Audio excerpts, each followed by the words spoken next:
आ गए मेरी हार का तमाशा देखने। तुम लोग को तो बस सीना चाहिए ना। मैं तो कोई हूं ही नहीं। सीना जीत गया तो ऐसे खुश हो रहे हो जैसे तुम्हारे घर पे राशन आ गया। अरे मेरा क्या, मेरा सपना रेसलमेनिया मेन इवेंट करने का, वो कहाँ गया? गुइया के खेत में। वो ठरकी बुढ़ा भी ऐसे करता था और ये टकला गेम भी ऐसा ही कर रहा है। बस मुझे अपने पैसों पे नचा रहा है। मुझे क्या बुरा नहीं लगता? अब अगले रॉयल रंबल में मुझे फिर से इसी सपने के साथ आना पड़ेगा कि शायद किसी को मेरे पे दया आ जाए। लेकिन तुम लोगों को तो नेपो किड्स पसंद है, सालों करण जौहर की आखिरी कॉपी हो। और मुझे क्या अनिल कपूर समझ रखा है कि वो बुढ़ा नहीं हो रहा तो मैं भी नहीं हो रहा। अबे मैं बुढ़ा हो रहा हूँ भाई, अब तो जिता दो मुझे। सालों आधी जिंदगी मेरी WWE वालों से गुथने में चली गई और अब ये आधी जिंदगी रेसलमेनिया मेन इवेंट करने में चली जाएगी। तुम लोगों के चक्कर में मैं अपनी बीवी को टाइम नहीं दे पाता, फिर लोग मेरी मर्दानगी पे सवाल उठाते हैं। सालों मुझे टाइम नहीं मिल रहा, नहीं तो क्रिकेट टीम बना दूं।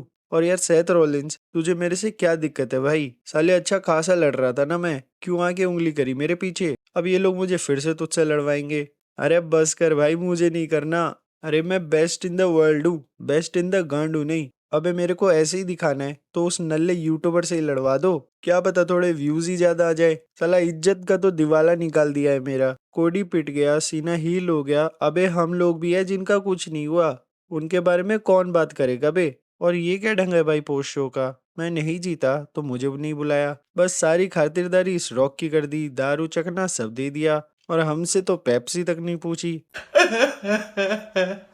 अब मुझे उस रणवीर सिंह से लड़ना है तो रिजल्ट भी बता देता हूँ, इस बार साला वो ही जीतेगा। और रेसलमेनिया में हम लोग ड्रू मैकिंटायर को भी अपने साथ लाएंगे, जिसके बाद हम तीनों एक दूसरे की जान ले लेंगे। लेकिन साला किसे ही फर्क पड़ रहा है? एक रेसलमेनिया मेन इवेंट मांगा, वो भी नहीं दिया गया। अबे ट्रिपल एच, मैंने कौन सा तेरी बेटी का हाथ मांग लिया था बे? 7 जनवरी को हमारा मैच करवाया तो सही तूने, लेकिन किसी को मजा नहीं आया। इससे अच्छा तो मैंने और ड्रू ने एक दूसरे को तोड़ा था। और ये सेट तो बस बोलता रहता है कि मैं ये कर दूंगा वो कर दूंगा। अरे तो कर ना। फैंस भी परेशान हो गए, हम भी परेशान हो गए, तो करो फिर।